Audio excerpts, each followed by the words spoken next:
First Peter 4. Therefore, since Christ suffered in the flesh, arm yourselves also with the same purpose, because he who has suffered in the flesh has ceased from sin, so as to live the rest of your time in the flesh, no longer for the lusts of men, but for the will of God.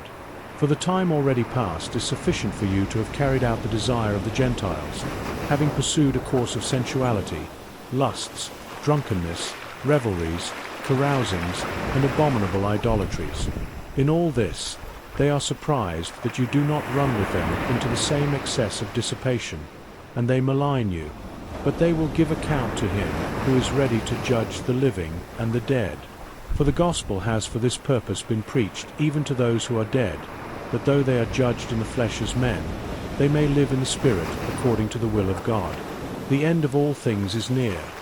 Therefore, be of sound judgment and sober spirit for the purpose of prayer.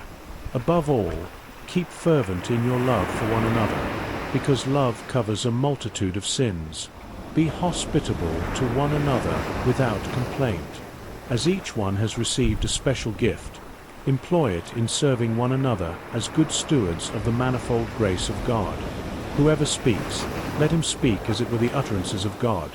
Whoever serves, let him do so with the strength which God supplies, so that in all things God may be glorified through Jesus Christ, to whom belongs the glory and dominion forever and ever.